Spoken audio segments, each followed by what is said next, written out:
Sige, go. Si Ma'am Joy man yung nagbasa kanina, no? I think so.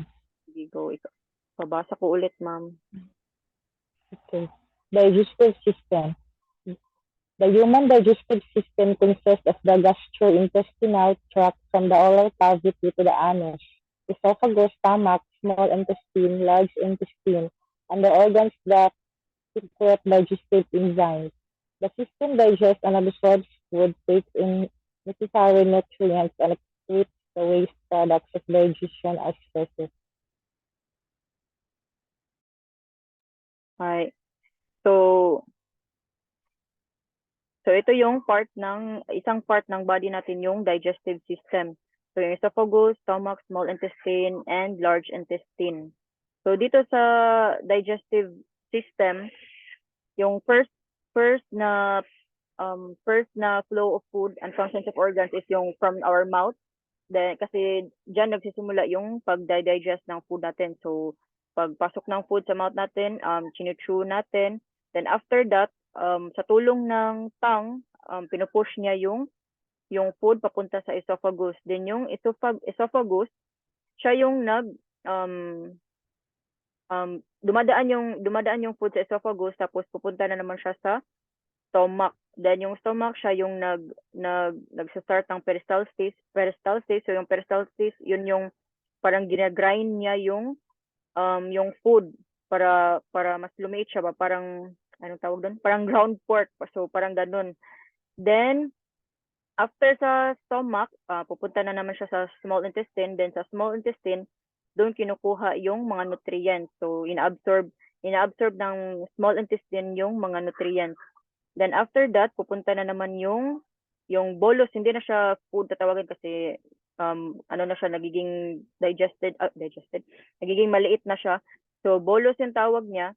So after that, pupunta na naman siya sa large intestine. So yung mga hindi na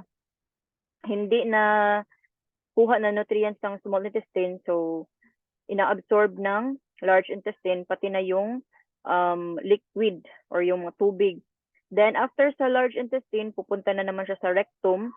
Then kapag feel or may urge ka na to defecate or parang napupupo ka na, so magsasend yan ng signal sa brain, tapos yung brain magsasend ng signal sa anus na kanang please open na, i-open mo na yung ano mo. So yung anus is yun yung pet, no? So pag send ng signal ng brain na, uy, anus, please open na, mag-open ka na kasi lalabas na yung feces. So yung anus or the anal sphincter loosens and the feces are excreted. So doon lalabas yung poops natin. So next,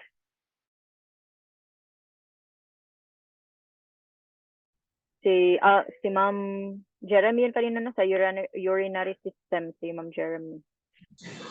Okay. Urinary system. The urinary system is responsible for removing waste from the body. Urine is formed in the kidneys and carried to the bladder through the ureters. It is temporarily stored in the bladder and then excreted out of the body through the urethra. Hi. So yung urinary system naman, so yung kanina is yung digestive system, so about sa food and sa feces. So dito naman sa urinary system is yung ihi natin.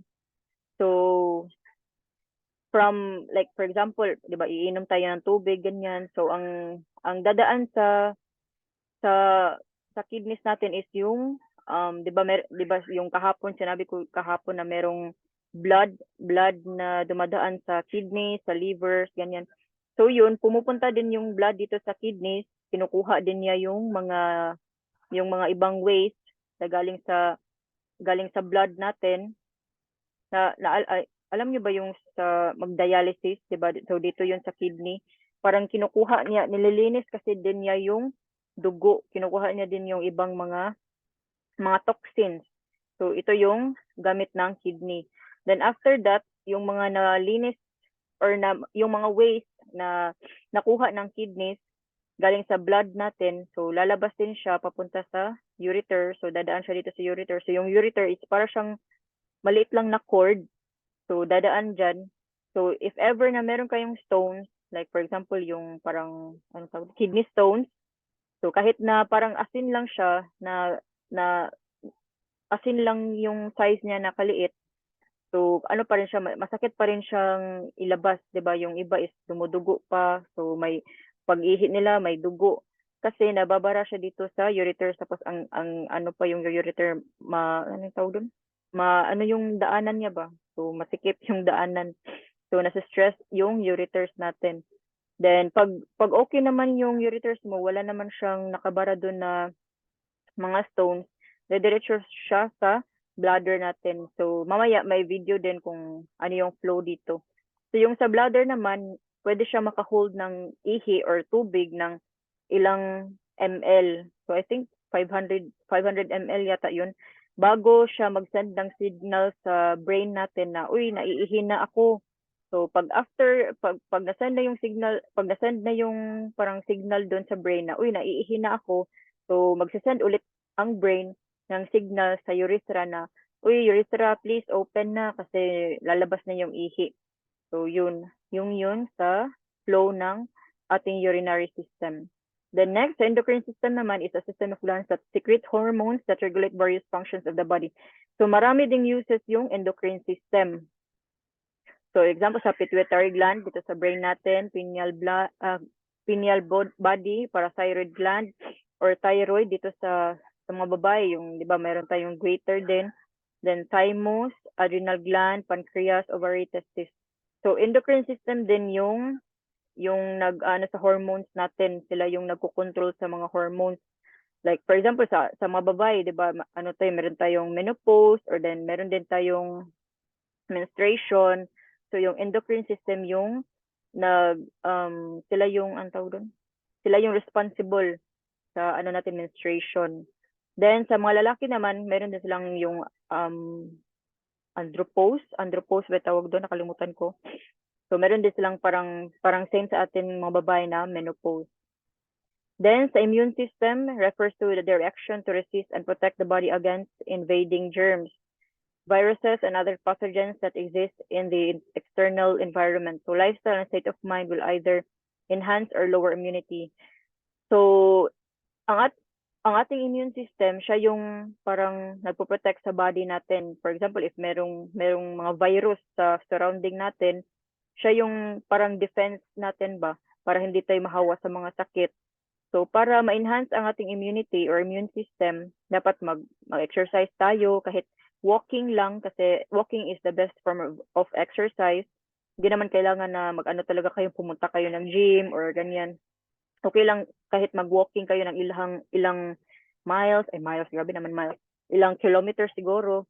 Then laughing a lot or wag naman yung laughing lang na walang reason. So dapat ang ibig sabihin nito is parang just be happy, wag masyadong pa-stress kasi pag once na stress ka na, diyan bababa yung immune system mo. Then keeping the body warm. So for example, nasa Japan ka na, then winter season. So dapat wag kang mag-two-piece or mag-backless kung winter. So dapat ano ka talaga ang tawag doon? Yung ilang layers ng clothes para hindi ka lamigin kasi nakaka-cause yan ng colds or parang mas madali kang sipunin yan at ubuhin. Then well-balanced diet. So dapat mindful lang tayo sa foods din natin. Then factors that lower immunity, so yun yung aging. So kaya common din sa mga matatanda na madali silang mahawa kasi dahil sa age nila. Then short age of sleep, so yung mga palaging nagpupuyat, so yun. Then fatigue, yung kapoy. Ano yung Tagalog sa kapoy? Basta yun yung fatigue, then strenuous exercise. Yung strenuous exercise, yun yung grabing exercise, sobra-sobra na din yung exercise niya. OA na siya mag-exercise. Then, psychological stress. So, yun, sinabi ko kanina, yung mga stress. So, dapat talaga wag kayong pa-stress. So, kung sa exam naman, wag kayong ma-stress sa exam kasi the more kayong ma-stress, the more kayong hindi makakasagot. So, dapat, chill lang. Go with the flow, mag-study kayo, then pray para makapasa kayo sa exam. Then, mechanism of the human body related to rest and sleep, si Ma'am Cast. Yun di ko decide. Mechanism of the human body related to rest and sleep. need for rest and sleep. To rest means to stop being active and to relax mind and body. Taking appropriate rest will help you recover from fatigue and serve as a source of a happy life. Sleep lets the brain take a break regularly. It is essential for the health of your mind and body.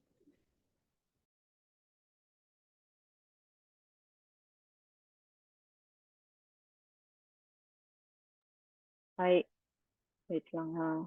Lakihan ko.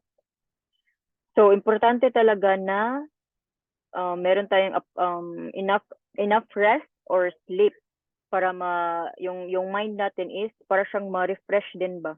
So i-imagine niyo na lang na wala kayong tulog, so palagi kayong lutang. Then so positive effects of good quality sleep, so consolidation of memories. So pag maganda yung tulog nyo, mas madali kayong makamemorize. So makasagat kayo sa exam. So for example, palagi naman kayo nagsa-study, parang 24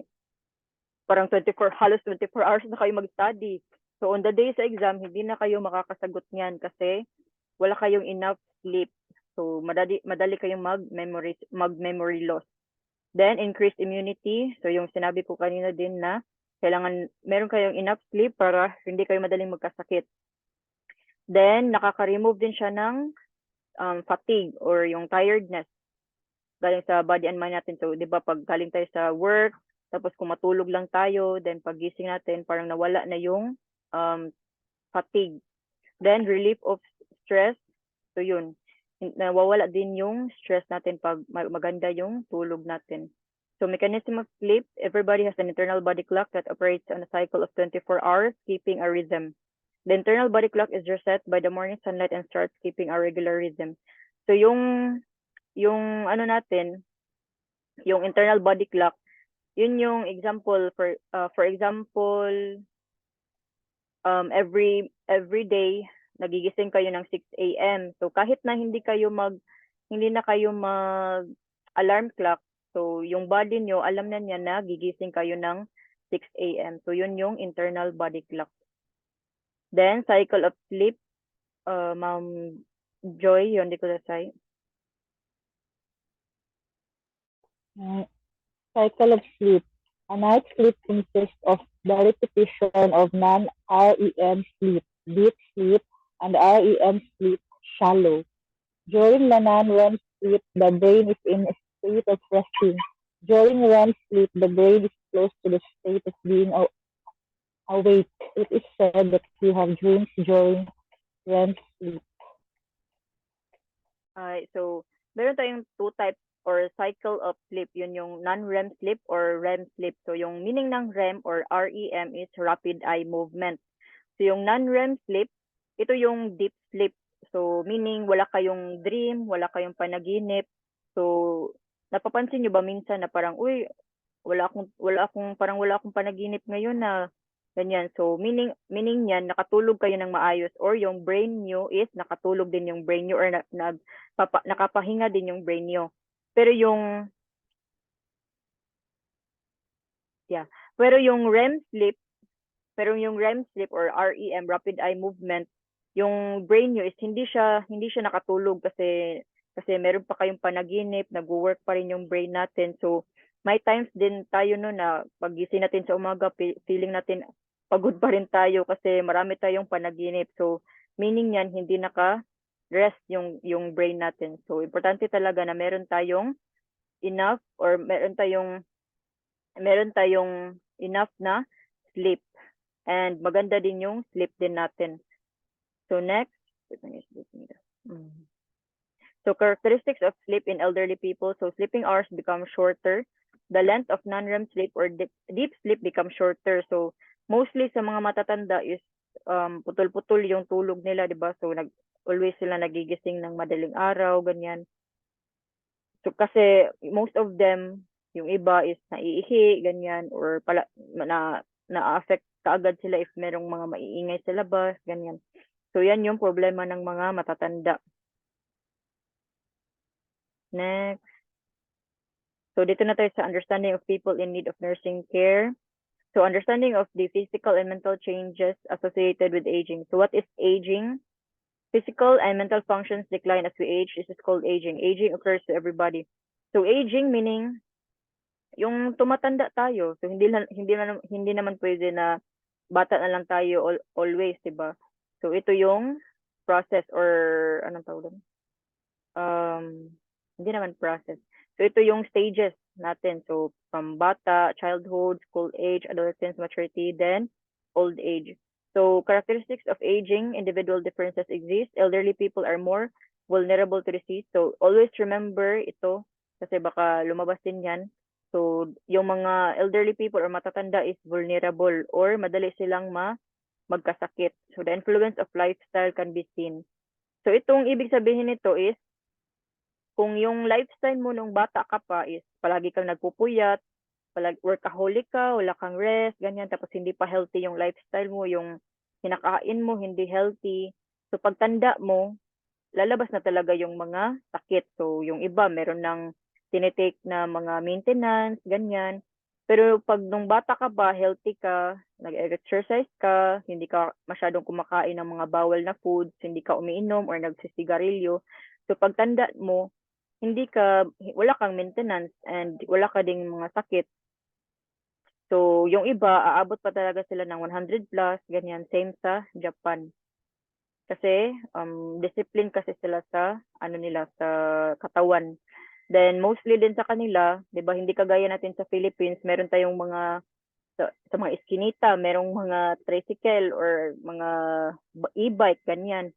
Doon sa Japan, yung mga iskinita nila, wala silang mga ganun. So, pag malayo pa yung bahay mo sa bus stop or sa train station, lalakayin mo talaga yun or magbabike ka. So, it is also a form of exercise din para sa kanila. So, mostly talaga sa kanila is mahaba pa yung buhay. So, kayo, if malapit lang yung pupuntahan ninyo, maglakad na lang kayo or magbike para healthy. Maka-exercise na kayo. Pero ngayon, mahirap maglakad kasi mainit yung panahon. So next is mental changes due to aging. Ma'am Jeremy, yun di ka tayo.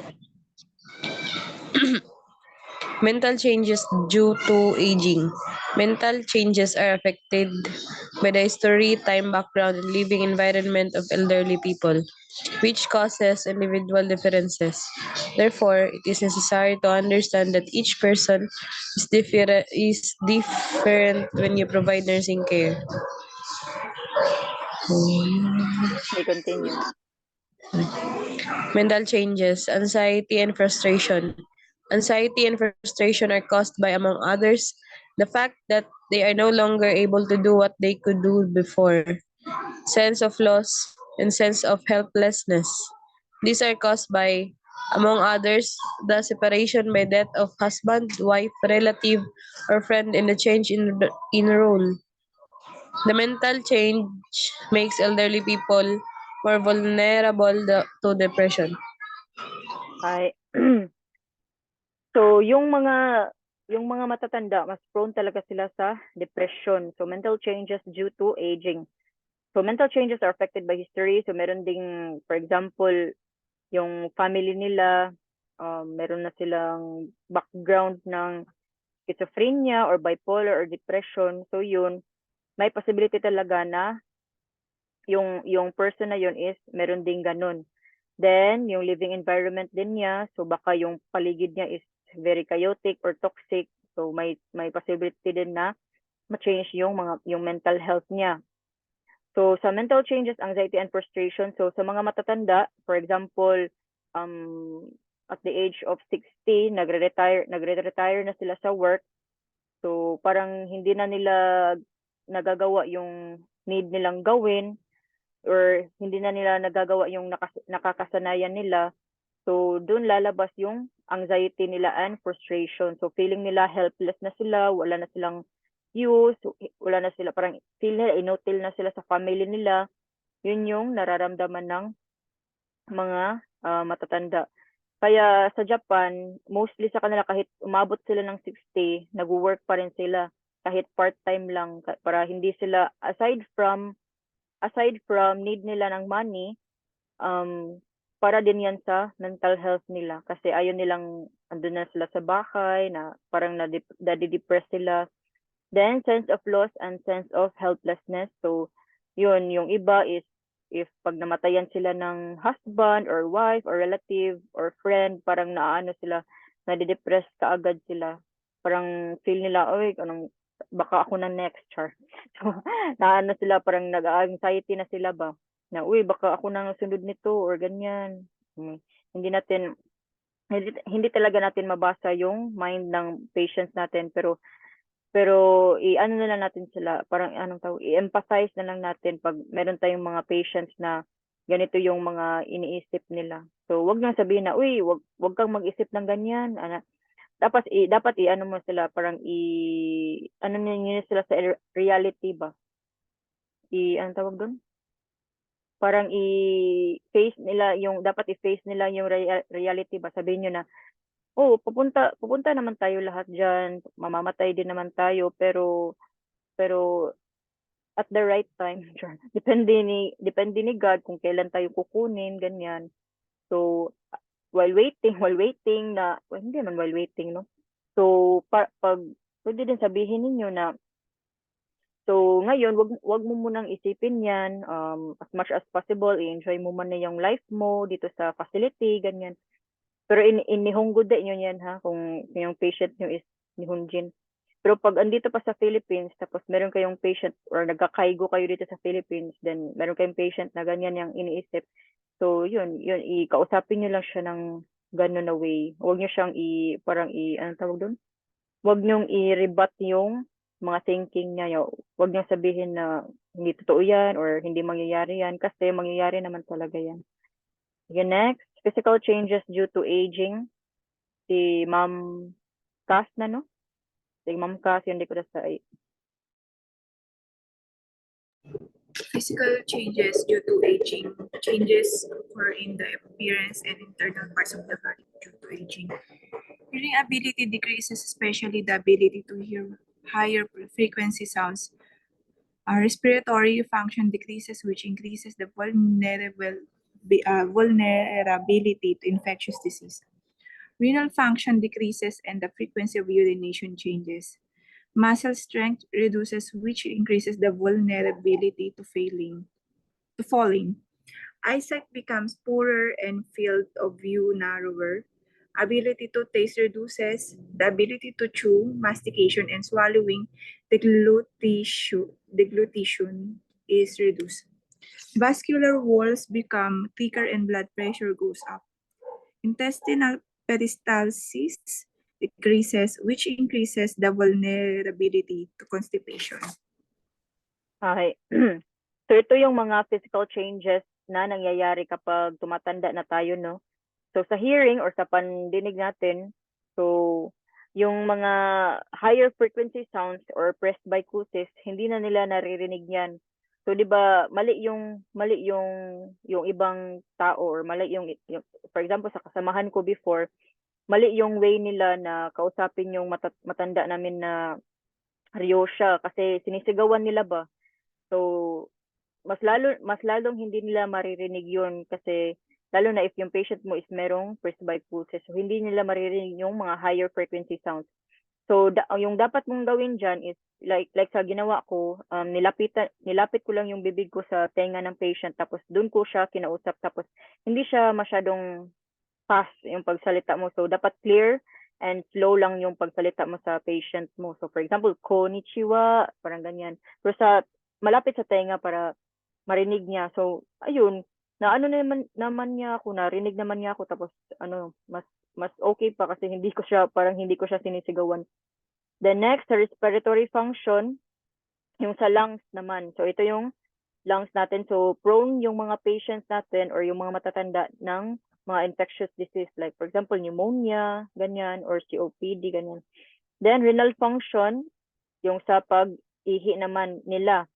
So yung ibang matatanda is hindi nila makontrol yung bladder nila. So naiihi na sila sa panty nila or sa brief nila. So mostly sa ibang patient natin is naka-diaper na.